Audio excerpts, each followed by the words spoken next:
Hey everybody, Phil Cerzula from Select Software Reviews back with Whiteboard Wednesdays, and today we're talking about a little bit of math behind, let's say you win one of these best places to work and you have the opportunity to sponsor that media through that publication. How do you think about that spend, especially relative to LinkedIn, Glassdoor, all these other places that you can spend money to get applicants? We're going to do a little bit of math here to understand how to think about the spend. So of course, the way this works for the best companies, you get your employees, fill out some surveys, congratulations, you're one of the best companies in New York City, San Francisco, wherever on this list, okay?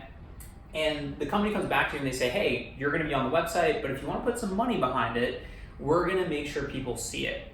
And specifically, if you give us $100,000, we'll make sure that 60,000 people actually go and visit this page. We'll put it on our Facebook, we'll put it in our newsletter, we'll do some paid spend behind it, et cetera, et cetera. And you're like, wow, 60,000 people, that's a lot. We're only hiring for 100 or 200 people right now. Maybe this would just close out all our recs and we'd easily save that much money in recruiter fees.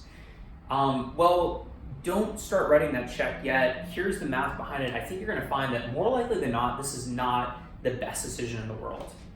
So let's think about this from our typical sort of funnel here. And we've got basically people who view our page, people who click through to a job ad, people who apply for a job ad, and then people who are eventually hired.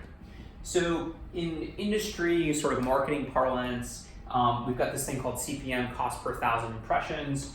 Our cost per thousand impressions math roughly works out to like $1,500. Basically for every person that views this thing, we're paying like $1.50, somewhere in that ballpark. The math's not perfect, let's just keep it round for now.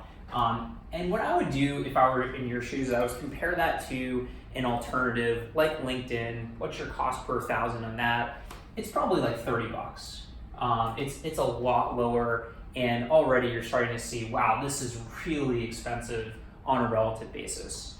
And if you look at the cost per click on something like LinkedIn for like software engineers in New York City, like a really high demand thing, you're looking at like $10. For this to get to a $10 cost per click, your click-through rate has to be like 20 or 30% or something insane, which it's never gonna be. The click-through rate here is like 1%. Let's say this is a 10% click-through rate. So 1,000 people see it, 10% actually click through to your job posting, so that's 100 people. 100 people, the cost is $1,500. So your cost per click is $15. I'm doing this math real fast, but check out the write-up if you want to actually digest this thing. So already, with an egregious assumption of 10% click-through rate, which you're never going to get, versus your 1% click-through rate on LinkedIn, where people are actually searching for jobs, you're already 50% higher at this stage in the funnel.